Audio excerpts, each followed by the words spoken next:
인생은 참으로 알다가도 모르겠습니다. 체코에서 온 28살의 한 여성이 단 한 번의 여행으로 인생 전체가 뒤바뀌었어요. 정치적 불안과 개인적 상처 속에서 도망치듯 떠났던 한국. 그런데 그곳에서 만난 한 노인과 한 도시가 그녀를 완전히 바꿔놓았습니다. 제 이름은 테레사 노바코바입니다. 지금 이 순간 저는 제가 태어난 체코가 아닌 한국 부산에서 살고 있어요. 처음엔 단지 1년만 머물 생각이었죠. 그런데 운명은 제게 전혀 다른 계획을 가지고 있었습니다. 그녀는 자신의 눈물을 닦으며 말을 이었습니다. 한국은 내게 단순한 나라가 아니라 기적이었어요. 제가 죽고 싶을 만큼 절망했을 때 한국의 한 할아버지가 내게 손을 내밀었죠. 그리고 그 손 덕분에 저는 다시 살아났습니다. 깊은 상처를 간직한 채 이국 땅에 발을 디딘 한 여성과 그녀의 인생을 바꿔놓은 한국 노인의 만남에 관한 이야기입니다. 그리고 그 만남 속에 숨겨진 아무도 예상하지 못했던 놀라운 반전이 있었어요. 과연 그녀에게 무슨 일이 있었던 걸까요? 왜 그녀는 자신의 고향으로 돌아가지 않았을까요? 그리고 그 노인은 어떻게 이방인의 인생을 완전히 바꿔놓을 수 있었을까요? 본 영상은 스토리를 재구성한 이야기입니다. 구독과 좋아요는 구독자님께 행운을 드립니다. 지금 제가 사는 곳은 한국 부산입니다. 저는 체코에서 정치적 불안을 피해 도망쳤던 사람이에요. 그런데 지금은 이 나라가 제 고향이 됐습니다. 가끔 아침에 눈을 떴을 때 저는 여전히 프라하의 제 침대에 누워있다고 착각해요. 하지만 창밖으로 보이는 부산의 아파트 단지와 아침마다 들리는 한국어, 라디오 방송이 저를 현실로 돌아오게 합니다. 이건 꿈이 아니에요. 저는 정말로 한국에 살고 있죠. 1년 전 저는 이곳에 잠시 머물 계획이었습니다. 영어 교사로 경험을 쌓고 언젠가는 체코로 돌아갈 생각이었어요. 하지만 인생은 때로 우리가 예상하지 못한 방향으로 흘러가죠. 처음 한국에 도착했을 때의 기억이 선명합니다. 인천공항의 찬란한 불빛, 낯선 한글 간판들, 그리고 제 주변을 스쳐 지나가는 한국어의 물결. 모든 것이 너무 낯설었어요. 그때 저는 몰랐습니다. 이 낯선 땅이 제게 두 번째 생명을 줄 거라는 사실을요. 부산 해운대구의 작은 원룸에 짐을 풀었던 그날, 저는 한국어를 거의 할 줄 몰랐습니다. 안녕하세요와 감사합니다 정도가 제가 할 수 있는 전부였죠. 방 안에 홀로 앉아 창밖을 바라보며 저는 생각했어요. 대체 내가 무슨 짓을 한 거지? 여기서 어떻게 1년을 버틸 수 있을까? 국제학교에서 영어교사로 일하게 된 저의 임무는 단순했습니다. 초등학생들에게 영어를 가르치는 것이었죠. 하지만 첫날부터 모든 것이 혼란스러웠어요. 동료 교사들은 빠른 한국어로 말했고 학부모들은 이상한 눈빛으로 저를 쳐다봤습니다. 저는 그들의 시선 속에서 의문을 읽을 수 있었어요. 저 외국인은 왜 여기 있는 거지?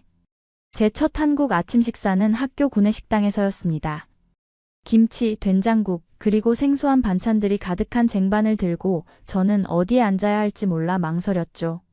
모든 테이블은 이미 한국인들로 가득 차 있었고 아무도 저를 부르지 않았습니다. 결국 저는 구석 테이블에 혼자 앉아 음식을 먹으려 했어요. 하지만 젓가락질이 서툴러 밥알을 계속 떨어뜨렸죠. 그때 한 여교사가 다가와 웃으며 말했어요. 포크 줄까요? 영어로 말이죠. 그 순간 느꼈던 창피함이란. 하지만 그 교사의 작은 친절은 제게 위안이 되었습니다. 첫 주는 악몽 같았어요. 언어 장벽, 문화 차이, 그리고 끊임없이 밀려오는 그리움. 밤마다 저는 체코에 있는 가족들에게 화상통화를 걸었습니다. 괜찮니? 어머니의 걱정 어린 목소리가 들려왔죠. 저는 웃으며 네, 괜찮아요 라고 대답했습니다. 하지만 사실 전혀 괜찮지 않았어요. 한국 생활 2주째, 저는 처음으로 학교 밖으로 나갔습니다. 부산의 거리를 걸으며 느낀 것은 이상한 안전함이었어요. 체코에서는 항상 주의를 경계해야 했죠. 정치적 불안정으로 인한 시위와 때로는 폭력적인 충돌이 일어나곤 했으니까요. 하지만 부산에서는 그런 공포가 없었습니다. 사람들은 평화롭게 자신의 일상을 살고 있었어요. 그날 밤 저는 일기장에 썼습니다. 이상하게도 이 낯선 나라에서 내가 안전하다고 느껴. 하지만 여전히 이곳은 내 자리가 아닌 것 같아. 그때까지만 해도 저는 몰랐죠. 이 낯선 땅이 곧 저의 새로운 고향이 될 거라는 사실을요. 체코에서의 제 삶은 결코 평탄하지 않았어요. 프라하에서 태어난 저는 어릴 때부터 불안정한 정치 상황 속에서 자랐습니다. 대학 시절에는 심각해진 정치 갈등으로 인해 캠퍼스가 시위의 중심지가 되었죠. 그때 일어난 시위 도중 저는 부상을 입었어요.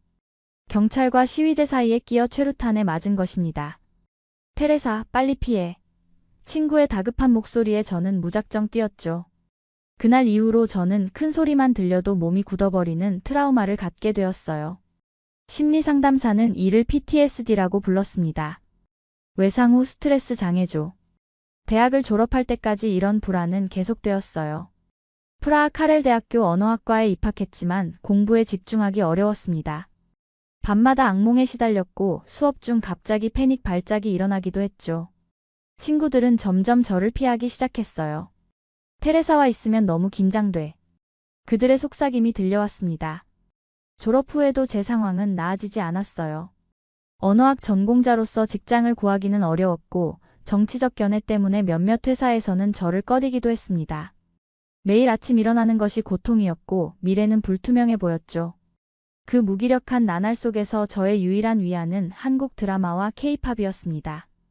처음에는 그저 시간을 때우기 위해 본 드라마였지만 점차 저는 그 세계에 빠져들었어요. 화면 속 한국은 평화롭고 안전해 보였죠.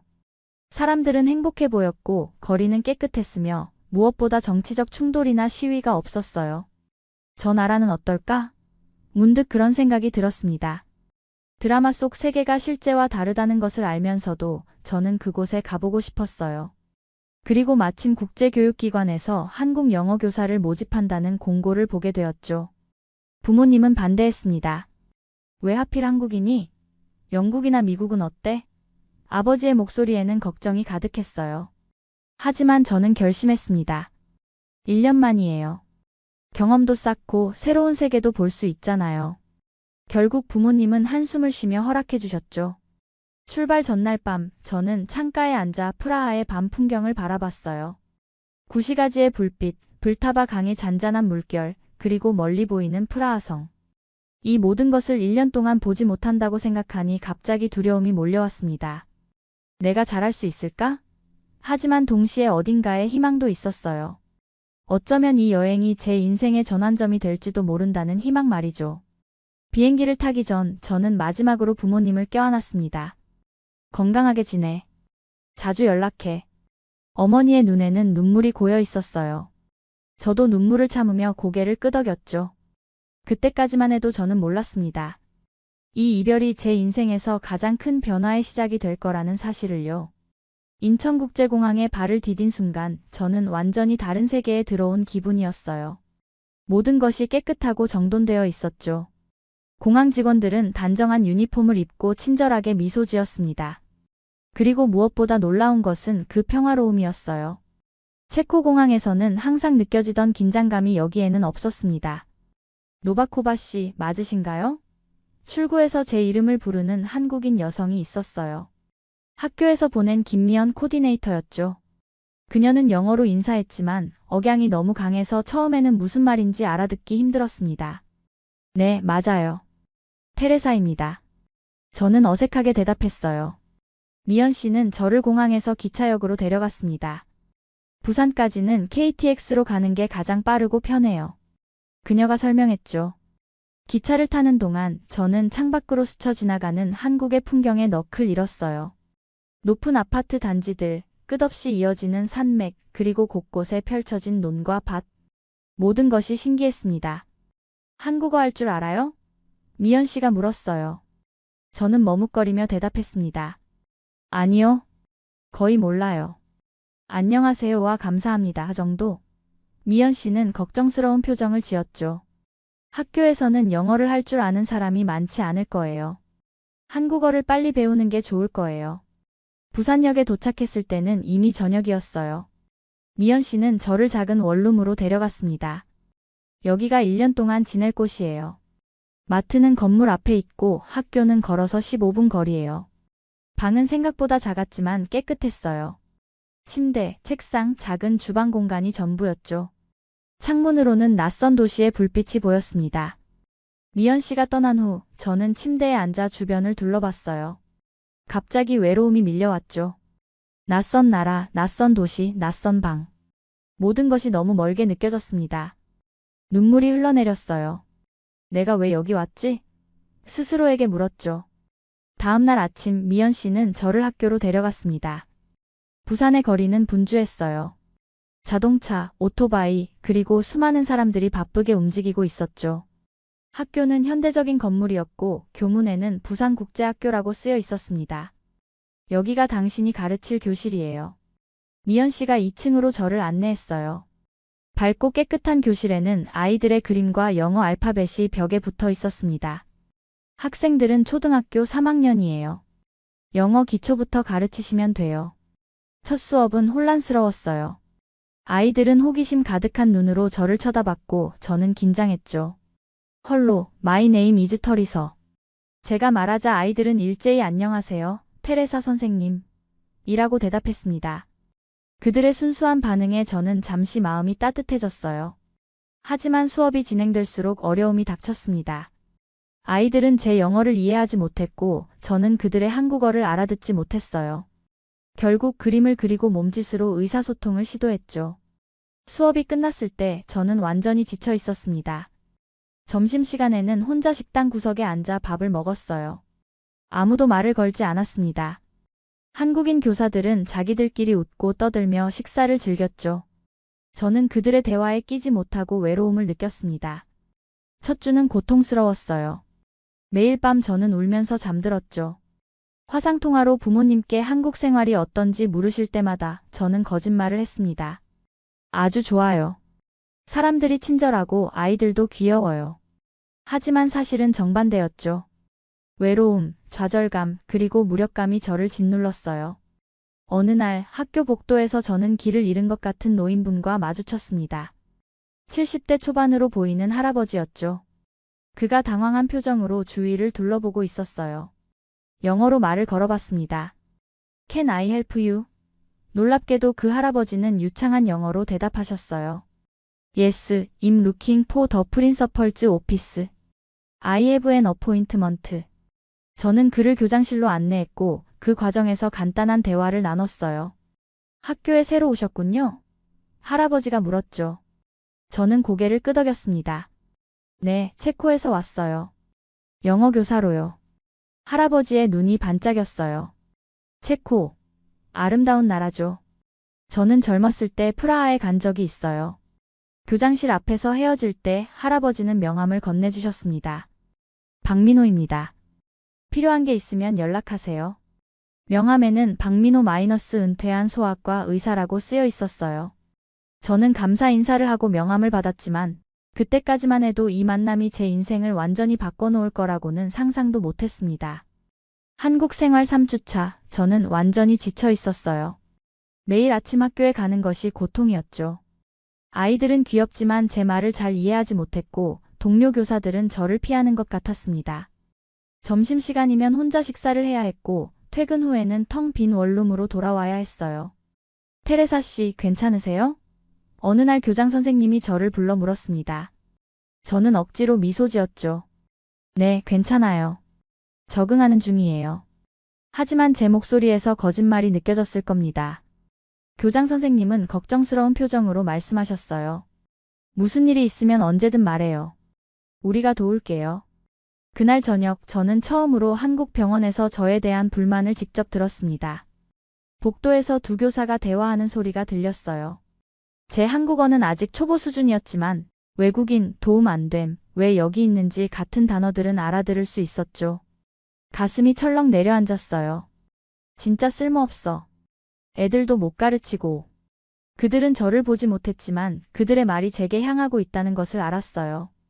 눈물이 나려는 것을 참으며 저는 빠르게 화장실로 향했습니다.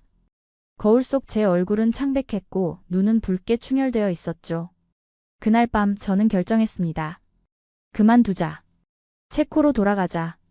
학교에 사직서를 제출할 생각이었어요. 하지만 그날 예상치 못한 일이 벌어졌죠. 학교 앞 버스 정류장에서 기다리고 있을 때 갑자기 한 학생이 도로로 뛰어들었어요. 다가오는 차를 보지 못한 것 같았죠. 저는 본능적으로 달려가 아이를 끌어당겼습니다. 차는 급정거했고 우리는 가까스로 사고를 면했어요. 괜찮아? 저는 떨리는 손으로 아이의 상태를 확인했죠. 그 아이는 놀라서 울고 있었지만 다행히 다치지 않았습니다. 주변 사람들이 모여들었고 누군가 구급차를 불렀어요. 그때 익숙한 목소리가 들렸습니다. 모두 비켜주세요. 의사입니다. 박민호 할아버지였어요. 그는 아이에게 다가가 빠르게 상태를 확인하셨죠. 다행히 외상은 없네요. 하지만 혹시 모르니 병원에 가봐야 할 거예요. 아이의 부모님이 도착하고 상황이 정리된 후에도 박 할아버지는 제 옆에 서 있었어요. 용감하셨어요. 테레사 씨. 그가 말했습니다. 어떻게 제 이름을? 제가 놀라서 물었죠. 할아버지는 미소 지으셨어요. 지난번에 학교에서 만났잖아요. 기억 안 나요? 할아버지는 제가 많이 흔들려 보인다며 차 한잔 하자고 제안하셨습니다. 근처 카페로 향하는 동안 저는 아직도 떨리는 손을 감추려 애썼어요. 정말 놀랐어요. 아이가 다칠 뻔했어요. 제가 말했죠.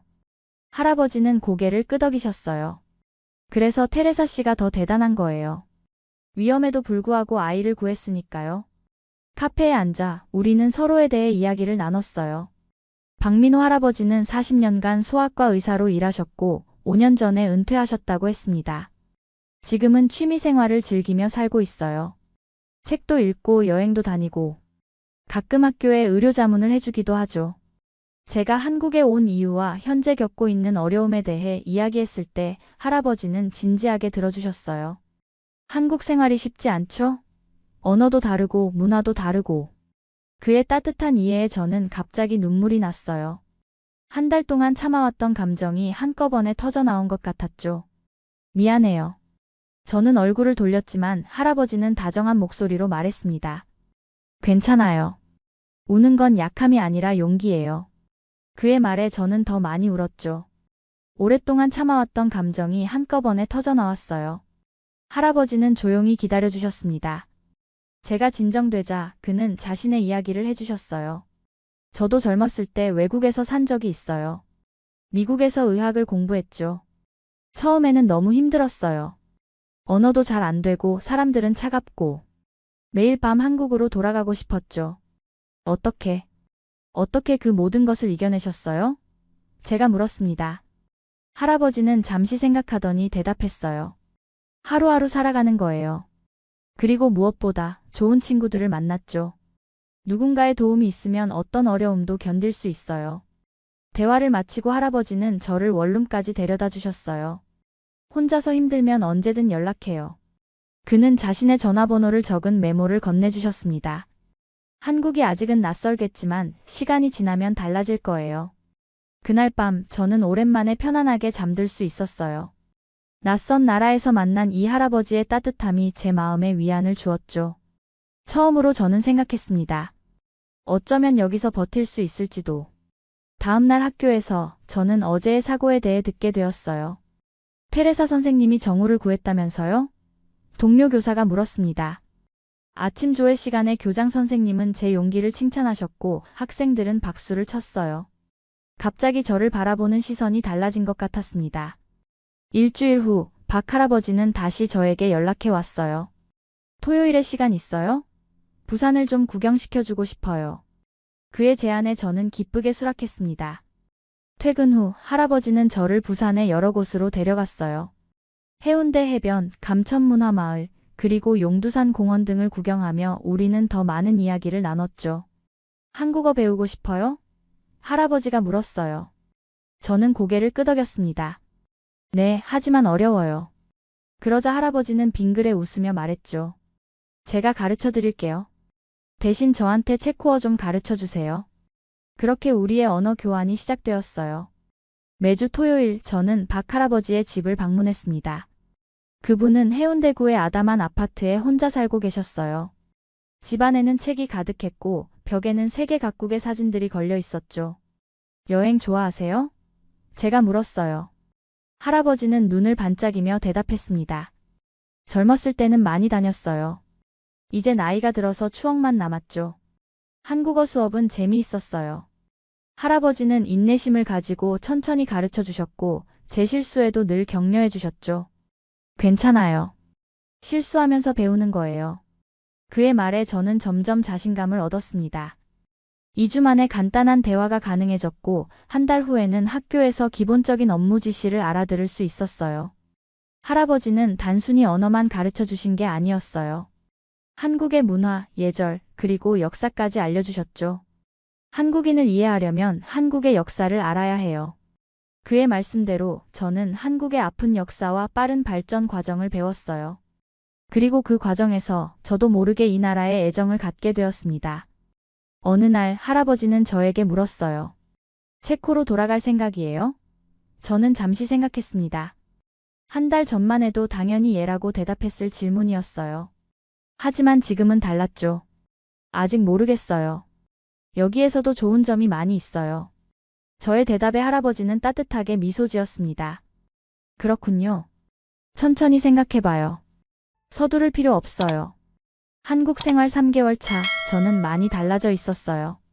한국어로 간단한 대화가 가능해졌고 학교에서의 수업도 점점 나아졌습니다. 아이들은 제 수업을 좋아하기 시작했고 동료 교사들도 저에게 친절하게 대해주었어요. 더 이상 외국인이 아닌 동료로 느껴졌습니다.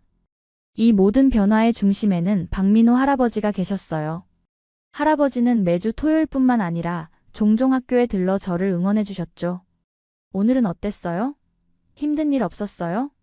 그의 질문은 항상 따뜻했고 관심이 담겨 있었어요. 어느 토요일 할아버지는 특별한 계획이 있다며 저를 데리고 나갔습니다. 오늘은 한국이 어떤 나라인지 진짜로 보여드릴게요. 우리는 버스를 타고 부산 시내를 벗어났어요. 도착한 곳은 부산평화공원이었죠. 한국 전쟁과 관련된 전시관이었습니다. 입구에서 할아버지는 잠시 멈춰 서서 깊은 숨을 들이마셨어요. 여기 오는 건 항상 힘들어요. 하지만 잊지 말아야 할 곳이죠. 그의 목소리에는 슬픔이 묻어 있었습니다. 전시관 안에는 625 전쟁의 참상을 보여주는 사진들과 유물들이 전시되어 있었어요. 폐허가 된 마을들, 피난길에 오른 사람들, 그리고 전장의 참혹함. 모든 것이 생생했죠. 할아버지도 전쟁을 경험하셨어요? 제가 조심스럽게 물었어요. 그는 고개를 끄덕이셨어요. 저는 전쟁이 끝날 무렵에 태어났어요. 직접적인 기억은 없지만 부모님과 주변 어른들의 이야기를 통해 그 시절을 알게 되었죠. 그리고 의사로 일하면서 많은 전쟁 생존자들을 만났어요. 마지막 전시실에는 한국의 재건 과정이 담겨 있었어요. 폐허에서 일어나 경제 강국으로 성장한 한국의 역사였죠. 보세요. 이게 한국인의 힘이에요. 아무것도 없는 상태에서 모든 것을 다시 만들어냈어요. 할아버지의 목소리에는 자부심이 넘쳤습니다. 전시관을 나오면서 저는 생각했어요. 체코와 한국, 두 나라는 다른 듯하면서도 너무 비슷하다. 전쟁의 상처, 그리고 그 상처를 딛고 일어선 국민들의 강인함. 그건 제가 깊이 공감할 수 있는 부분이었어요. 다음으로 할아버지는 저를 전통시장으로 데려갔습니다. 국제시장은 활기차고 다양한 물건과 음식으로 가득했어요. 할아버지는 저를 호떡가게로 안내했죠. 이건 꼭 먹어봐야 해요. 뜨거운 호떡을 한 입 베어 물자 달콤한 설탕과 견과류의 맛이 입안에 퍼졌어요. 맛있어요. 제가 말하자 할아버지는 환하게 웃었습니다. 시장 구경을 마치고 우리는 근처 다방에 앉았어요. 할아버지는 커피를 주문하며 말했습니다. 테레사 씨, 한국에서 어때요? 아직도 힘들어요? 저는 솔직하게 대답했어요. 처음보다는 많이 나아졌어요. 할아버지 덕분이죠. 그는 고개를 저었습니다. 아니에요. 테레사 씨가 열심히 했기 때문이에요. 커피를 마시면서 할아버지는 자신의 이야기를 더 들려주셨어요. 어려운 환경 속에서도 공부를 포기하지 않고 의대에 진학한 이야기. 미국으로 건너가 의학을 연구하다가 다시 한국으로 돌아온 이야기. 그리고 소아과 의사로서 많은 아이들을 치료했던 이야기까지. 왜 다시 한국으로 오셨어요? 미국에 남아있는 게 더 편했을 텐데. 제가 물었어요. 할아버지는 잠시 창밖을 바라보더니 대답했습니다. 고향은 어디에나 있지만 내 뿌리는 여기 있으니까요. 내가 받은 것을 돌려주고 싶었어요. 그의 말에 저는 깊은 감동을 받았어요. 박민호 할아버지는 단순히 한국어를 가르쳐주는 분이 아니라 진정한 스승이자 제 삶의 이정표 같은 존재였죠. 그날 이후로 우리의 관계는 더욱 깊어졌어요. 할아버지는 저를 여러 곳으로 데려가셨습니다. 경주의 불국사, 통영의 미륵도, 그리고 제주도까지. 그 여행을 통해 저는 한국의 아름다움을 발견했어요. 특히 기억에 남는 것은 경주 여행이었어요. 불국사의 석탑 앞에서 할아버지는 말했습니다. 이 탑은 1000년이 넘었어요. 수많은 전쟁과 재난을 견디고 여전히 서 있죠. 그의 말에서 저는 깊은 의미를 느꼈어요. 사람도 마찬가지야. 아무리 힘든 일이 있어도 버티면 결국 이겨낼 수 있어. 여행에서 돌아온 후 저는 처음으로 체코에 있는 부모님께 솔직한 이야기를 했어요. 저 이제 한국이 좋아졌어요. 여기서의 삶이 점점 의미 있게 느껴져요. 화상통화 속 부모님은 놀란 얼굴이었지만 제 목소리에 진심을 알아차리셨는지 걱정스러운 표정이 조금 풀렸죠. 내가 행복하다면 그게 중요하단다. 할아버지와의 관계 덕분에 저는 한국에서의 삶에 점점 더 적응해 갔어요. 학교에서도 제 역할이 늘어났고 아이들의 영어 실력이 눈에 띄게 향상되었죠. 특히 저는 다문화 교육 프로그램을 제안했는데 이 프로그램은 학교에서 큰 호응을 얻었어요. 한국 아이들에게 세계 여러 나라의 문화를 소개하고 국제적인 시각을 길러주는 수업이었죠. 한국 생활 6개월 차, 저는 문득 깨달았어요. 이제 한국은 더 이상 낯선 곳이 아니었습니다. 거리를 걸으면서 사람들과 인사를 나누고 시장에서 물건을 흥정하고 버스 기사님과 대화를 나누는 제 모습이 낯설지 않았어요. 그리고 그 변화의 중심에는 박민호 할아버지가 계셨죠. 할아버지가 없었다면 저는 아마도 이미 체코로 돌아갔을 겁니다. 어느 날 할아버지는 저를 자신의 집 근처 작은 정원으로 데려갔어요. 벚꽃이 만발한 봄날이었죠. 곧 한국에 온 지 6개월이 되죠? 할아버지가 물었습니다. 저는 고개를 끄덕였어요. 네, 시간이 정말 빨리 가네요. 그는 미소 지으며 말했죠. 앞으로의 6개월은 어떻게 할 계획이에요? 저는 깊은 숨을 들이마셨습니다. 사실, 더 오래 머물고 싶어요. 한국에서. 한국 생활 7개월 차 학교에서 예상치 못한 사건이 일어났어요. 한 학생이 갑자기 심한 알레르기 반응을 보인 것입니다. 목이 부어오르고 호흡 곤란 증상까지 나타났죠. 다른 교사들이 당황하는 사이 저는 침착하게 아이의 상태를 확인했어요. 유럽에서 응급처치 자격증을 취득한 경험이 있었거든요. 에피펜 있어요? 제가 물었지만 아무도 대답하지 못했어요. 저는 재빨리 교무실로 뛰어가 응급키트를 가져왔습니다. 다행히 그 안에 에피펜이 있었죠. 저는 아이의 허벅지에 주사를 놓고 119에 전화를 걸었어요. 천천히 숨 쉬어. 괜찮을 거야. 아이가 진정될 때까지 계속 말을 걸었죠. 구급대원들이 도착했을 때 그들은 제 신속한 대처에 놀라워했어요. 선생님 덕분에 아이가 위험한 상황을 넘겼네요. 어디서 응급처치를 배우셨어요? 저는 간단히 설명했고 그들은 고개를 끄덕였죠. 정말 다행이네요. 그 사건 이후 학교에서 저를 보는 시선이 완전히 달라졌어요. 교장 선생님은 제게 직접 감사 인사를 했고 학부모들도 감사의 마음을 전해왔죠. 테레사 선생님 덕분에 우리 아이가 무사해요. 정말 감사합니다. 그 말을 들으며 저는 처음으로 이곳에서 진정한 인정을 받는 기분이었습니다. 그날 저녁 저는 박 할아버지에게 이 일을 자랑스럽게 이야기했어요. 할아버지는 빙그레 웃으며 말씀하셨죠. 보세요. 제가 뭘 했어요? 테레사 씨는 특별한 재능이 있어요. 위기 상황에서 침착하게 대처하는 능력이 탁월하죠. 그의 칭찬에 저는 부끄러우면서도 기뻤어요. 그 일을 계기로 저는 학교에서 응급처치 교육 프로그램을 제안했습니다. 학생들과 교사들에게 기본적인 응급처치법을 가르치는 프로젝트였어요. 처음에는 반대하는 목소리도 있었지만 박 할아버지의 조언대로 차분히 설득했죠. 이건 누구나 알아야 할 생존 기술이에요. 언제 어디서 필요할지 모르니까요. 놀랍게도 교장 선생님은 이 제안을 흔쾌히 받아들이셨어요. 좋은 생각이에요. 테레사 선생님이 직접 주도해보세요. 그렇게 저는 정규 수업 외에 새로운 역할을 맡게 되었습니다. 응급처치 매뉴얼을 만들고 실습 교육도 진행했어요. 학생들은 이 새로운 수업에 큰 관심을 보였죠. 프로그램이 시작되고 한 달 만에 놀라운 일이 있었어요. 한 학생이 집에서 동생이 갑자기 쓰러졌을 때 응급처치를 실시해 위기를 넘겼다는 소식이 들려온 거예요. 그 학생의 부모님은 학교에 직접 찾아와 감사 인사를 전했고 지역 신문에까지 이 이야기가 실렸죠. 테레사 선생님 정말 대단해요. 동료 교사들이 말했어요. 처음에는 우리가 얼마나 잘못 판단했는지 몰라요. 그들의 진심 어린 인정에 저는 감동했어요. 더 이상 외국인 교사가 아니라 우리 학교 선생님으로 받아들여지고 있었죠. 어느 날 박 할아버지가 특별한 소식을 가지고 오셨어요. 다음 주에 제 손녀가 서울에서 내려와요. 테레사 씨를 만나고 싶어 하더군요. 저는 기쁘게 수락했어요. 할아버지의 가족을 만난다는 생각에 설렜죠.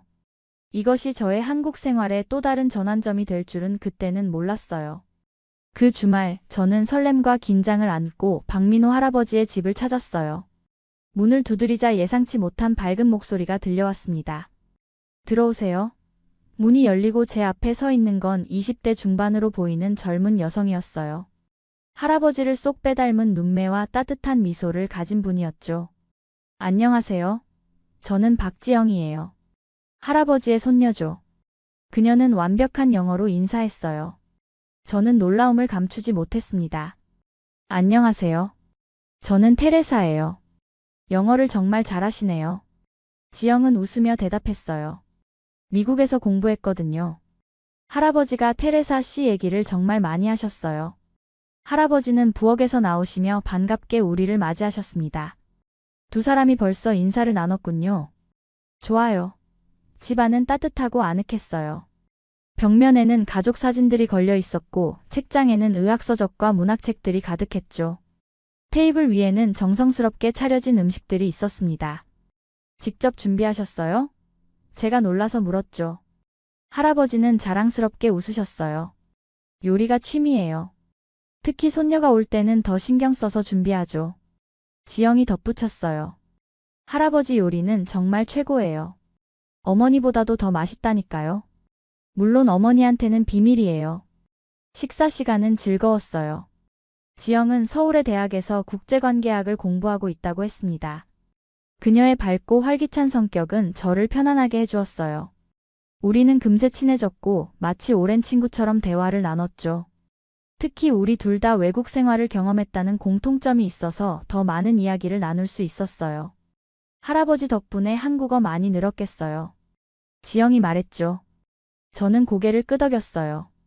네, 할아버지는 정말 훌륭한 선생님이세요. 덕분에 이제 간단한 대화는 문제없어요. 그러자 할아버지가 지영에게 말씀하셨어요.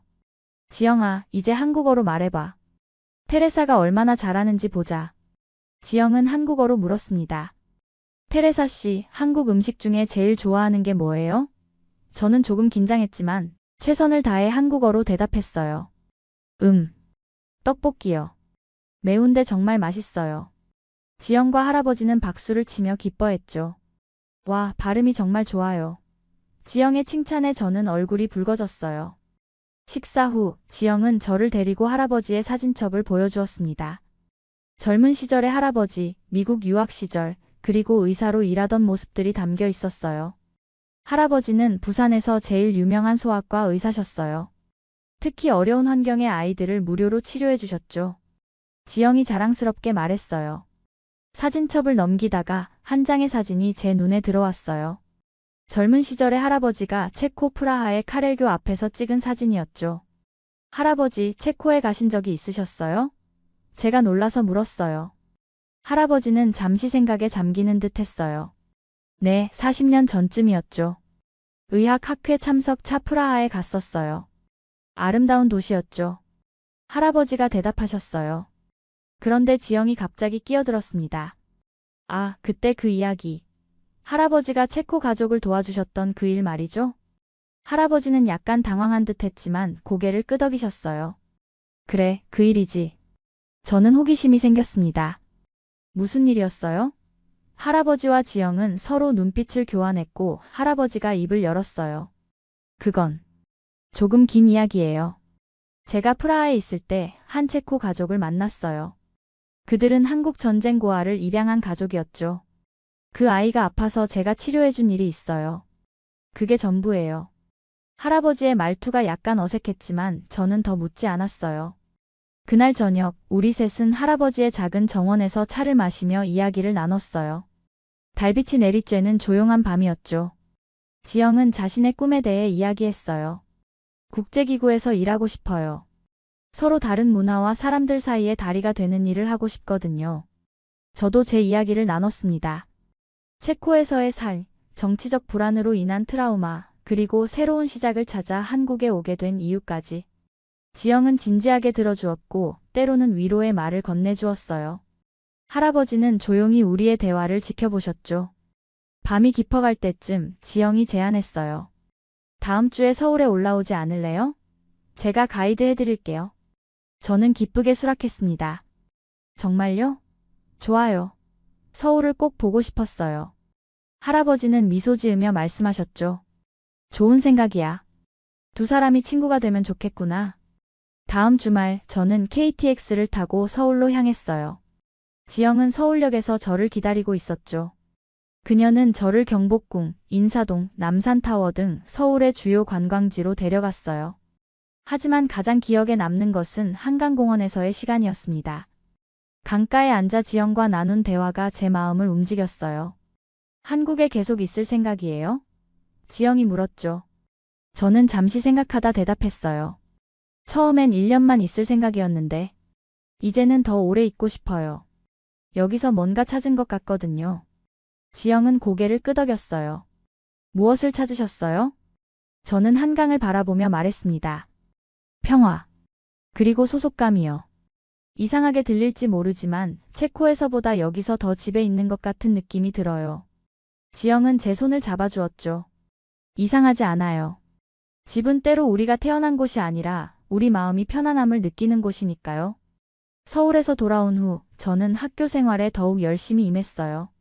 아이들과의 수업도 더 즐거워졌고 동료 교사들과의 관계도 더 돈독해졌죠. 주말에는 박 할아버지와 함께 부산의 여러 곳을 다니며 더 많은 것을 배웠어요. 한국 생활 10개월 차, 모든 것이 순조롭게 흘러가는 듯 했어요. 학교에서의 응급처치 프로그램은 큰 성공을 거두었고 저는 학생들과 교사들 모두에게 인정받고 있었죠. 주말에는 박민호 할아버지와 시간을 보내거나 서울에서 지영을 만나기도 했어요. 한국어 실력도 많이 늘어 이제는 대부분의 대화를 무리 없이 할 수 있었습니다. 그러던 어느 날 학교 교장실에서 저를 호출했어요. 테레사 선생님, 잠시 시간 있으세요? 교장 선생님의 표정이 심상치 않았죠. 사무실에 들어서자 교감 선생님과 인사 담당자가 앉아 계셨어요. 모두 굳은 표정이었습니다. 앉으세요, 테레사 선생님. 교장 선생님이 말씀하셨어요. 심장이 빠르게 뛰기 시작했죠. 무슨 일이 있는 걸까? 교장 선생님은 숨을 깊게 들이쉬더니 말을 이으셨어요. 안타깝게도 좋지 않은 소식이 있습니다. 학교 예산 삭감으로 인해 구조조정을 해야 하는 상황이에요. 제 가슴이 철렁 내려앉았어요. 교장 선생님이 계속 말씀하셨죠. 외국인 교사 프로그램이 가장 먼저 축소 대상이 되었습니다. 테레사 선생님의 계약을 연장하기 어려울 것 같아요. 남은 2개월 후에는. 그 뒤의 말은 들리지 않았어요. 귀에서 윙 소리만 났죠. 하지만 제가 하고 있는 응급처치 프로그램은요? 간신히 말을 꺼냈어요. 교감 선생님이 대답하셨습니다. 프로그램 자체는 유지하되 규모를 축소할 예정이에요. 한국인 교사가 대체할 거예요. 그 말에 가슴이 아팠어요. 대체될 수 있는 존재구나. 사무실을 나온 저는 화장실로 직행했어요. 거울 속 제 얼굴은 창백했고 눈에는 눈물이 고여 있었죠. 이제 어떻게 하지? 체코로 돌아가야 하나? 생각만 해도 숨이 막혔어요. 체코에는 돌아갈 집이 있지만 제 마음의 집은 이미 여기 한국에 있었거든요. 그날 저녁 저는 박 할아버지에게 전화했어요. 목소리가 떨리는 걸 참을 수 없었죠. 할아버지, 제가 곧 한국을 떠나야 할 것 같아요. 할아버지는 놀라신 듯 했어요. 무슨 일이에요, 테레사? 저는 학교에서 있었던 일을 모두 털어놓았습니다. 할아버지는 조용히 들으시더니 말씀하셨어요. 내일 저녁에 우리 집에 와요. 함께 이야기해봐요. 그의 목소리에는 묘한 확신이 담겨 있었죠. 하지만 저는 그때 알지 못했어요. 할아버지가 이미 무언가를 계획하고 계셨다는 것을요. 다음 날 학교에서 모든 것이 달라 보였어요. 예전에는 친절하게 대해주던 동료들도 이제는 저를 피하는 듯 했죠. 들었어? 테레사 선생님이 곧 떠난대. 복도에서 교사들의 속삭임이 들렸어요. 마치 제가 이미 이곳에 없는 사람처럼 느껴졌습니다. 점심시간에 한 교사가 제게 다가왔어요. 테레사 선생님, 정말 미안해요. 당신이 떠난다는 소식을 들었어요. 저는 억지로 미소 지었죠. 괜찮아요. 이런 일은 있는 거죠. 하지만 실제로는 전혀 괜찮지 않았어요. 이곳에서의 모든 것, 박할아버지, 지영, 그리고 제가 일궈낸 성과들을 두고 떠나야 한다는 생각에 가슴이 찢어질 것 같았죠. 오후에 교장 선생님이 저를 다시 부르셨어요. 테레사 선생님, 정말 미안해요. 당신의 능력과 열정을 높이 평가하지만 회사 정책상 어쩔 수 없어요. 교장 선생님의 표정에는 진심 어린 유감이 담겨 있었지만 그것이 현실을 바꿔주진 않았어요. 혹시 추천서가 필요하면 언제든 말해요. 최선을 다해 도와드릴게요. 퇴근 후 저는 박민호 할아버지의 집으로 향했어요. 비가 내리기 시작했죠. 빗방울이 제 얼굴에 떨어졌지만 그것이 눈물인지 비인지 구분할 수 없었어요. 할아버지 집 앞에 도착했을 때 저는 완전히 젖어 있었습니다. 아이고, 많이 맞았네요. 빨리 들어와요. 할아버지는 저를 안으로 이끌었어요. 집안은 따뜻했고 식탁에는 맛있는 음식들이 준비되어 있었죠. 하지만 저는 식욕이 없었어요. 먹기 싫어요. 제가 말했지만 할아버지는 부드럽게 저를 식탁으로 안내하셨습니다. 먼저 배를 채워야 해요. 그래야 좋은 소식도 들을 수 있죠. 좋은 소식이요? 저는 의아해했어요. 할아버지는 미소 지으셨죠. 먼저 먹어요. 그리고 기다려요. 곧 손님이 올 거니까. 저는 혼란스러웠지만 할아버지의 말씀대로 음식을 조금씩 먹기 시작했어요. 맛있는 된장찌개와 불고기가 점차 제 기분을 나아지게 했죠. 식사를 마칠 무렵 초인종이 울렸어요. 할아버지는 빙그레 웃으며 문을 열었습니다. 제가 본 사람은 상상도 못했던 분이었죠. 부산국제문화교류센터의 이사장님이셨어요. 어서 오세요, 친구. 할아버지가 반갑게 맞이하셨죠. 이사장님은 저를 보고 미소 지으셨어요. 테레사 씨, 만나서 반갑습니다. 저는 놀라서 자리에서 일어났어요. 이사장님, 안녕하세요. 이사장님은 자리에 앉으시더니 할아버지를 바라보셨죠. 박 선생, 옛 친구의 부탁이라 왔습니다만. 이 젊은 친구가 그렇게 특별한가요? 할아버지는 고개를 끄덕이셨어요. 제가 본 가장 뛰어난 젊은이 중 한 명입니다. 두 분의 대화를 들으며 저는 혼란스러웠어요. 대체 무슨 일이 벌어지고 있는 걸까? 그리고 이사장님이 할아버지를 선생이라 부르는 이유는? 곧 모든 것이 밝혀지려 했죠. 테레사 씨, 제가 설명해 드려야겠군요. 박민호 할아버지가 천천히 말씀을 시작하셨어요. 사실 저는 그냥 평범한 노인이 아닙니다. 할아버지의 눈빛이 달라졌어요. 그 순간 저는 처음으로 그분의 깊은 내면을 보는 것 같았죠. 저는 단순히 소아과 의사가 아니었습니다. 저는 한국전쟁 이후 해외 의료지원단으로 많은 나라를 다니며 활동했죠. 특히 체코에서는. 할아버지는 잠시 말을 멈추고 저를 깊이 바라봤어요. 테레사 씨, 혹시 할머니 성함이 어떻게 되시나요? 저는 놀라서 대답했습니다. 마리나 노바코바요. 왜요? 할아버지의 눈에 눈물이 고였어요. 제가 40년 전 프라하에서 만난 그 가족, 한국 전쟁 고아를 입양한 그 가족의 아이가 바로 당신의 할머니셨습니다. 저는 충격을 받았어요. 그게 무슨 말씀이세요? 할아버지는 천천히 설명하셨습니다. 1980년 제가 프라하에 갔을 때 한 체코 가족을 만났어요. 그들은 한국 전쟁 중에 고아가 된 여자아이를 입양했죠. 그 아이가 자라서 결혼했고 딸을 낳았어요. 그 딸이 바로 당신의 할머니 마리나였습니다. 제가 프라하에 있을 때 마리나가 심한 폐렴에 걸려 위독했어요. 제가 치료를 도왔죠. 그리고 그 인연으로 마리나의 가족과 친하게 지냈어요. 테레사 씨가 체코에서 왔다고 했을 때 그냥 반가웠어요. 하지만 노바코바라는 성을 들었을 때 혹시나 하는 생각이 들었죠. 그래서 지영에게 조용히 알아봐 달라고 했어요. 저는 할아버지의 말을 믿을 수 없었어요. 제 할머니가 한국 전쟁 고아의 딸이었다고요? 그리고 그 할머니를 치료해준 의사가 바로 박민호 할아버지라고요? 이건 너무 비현실적이었습니다. 증거가 있어요. 할아버지는 오래된 사진첩을 꺼내셨어요. 거기에는 젊은 박 할아버지와 어린 소녀, 그리고 체코 부부의 사진이 있었습니다. 사진 뒤에는 마리나와 함께 프라하 1980이라고 적혀 있었어요. 그 소녀는 정말로 제 할머니의 어린 시절 모습이었습니다. 저는 믿을 수 없어요. 제 목소리가 떨렸어요. 할아버지는 따뜻하게 미소 지으셨죠. 운명이라고 생각해요. 40년 전에 제가 당신의 할머니를 도왔고 이제는 당신이 저에게 새로운 기쁨을 가져다 주었어요. 이사장님이 말을 이어받았어요. 테레사 씨, 박 선생님의 이야기를 듣고 저희가 준비한 제안이 있습니다. 부산국제문화교류센터에서 일하지 않겠습니까? 한국과 유럽, 특히 체코 사이의 문화교류를 담당하는 일입니다. 저는 놀라움을 감추지 못했어요. 정말인가요? 이사장님은 고개를 끄덕이셨습니다. 네, 정규직으로요. 비자도 지원해드리고 주택 보조금도 제공합니다.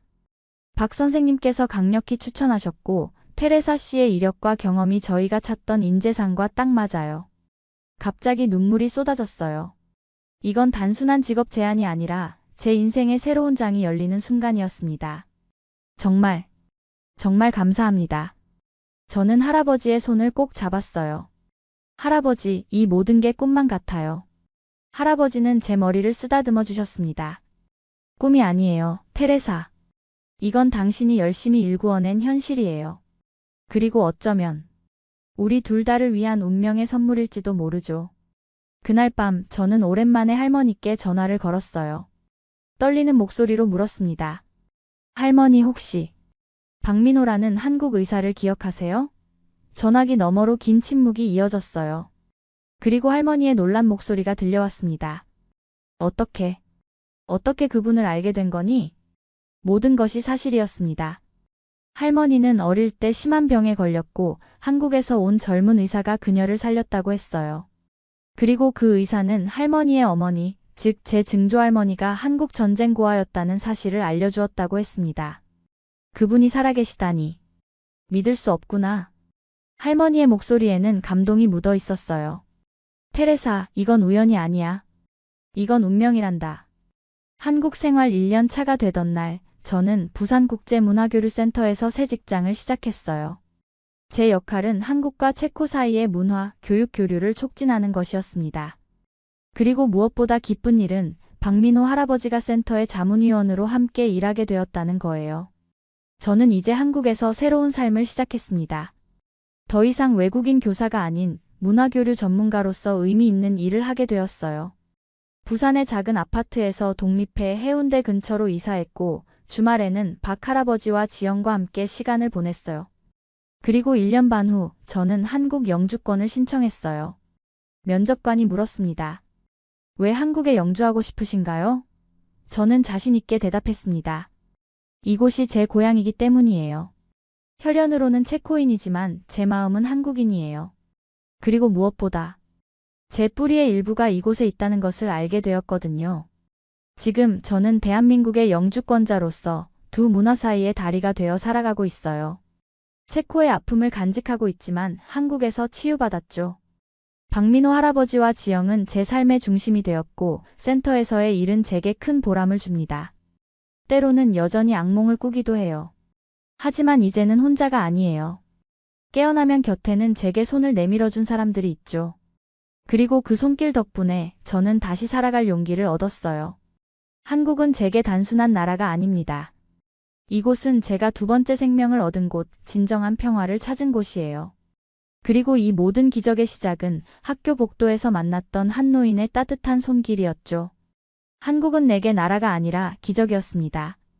기적이었습니다. 기적이었습니다. 기적이었습니다.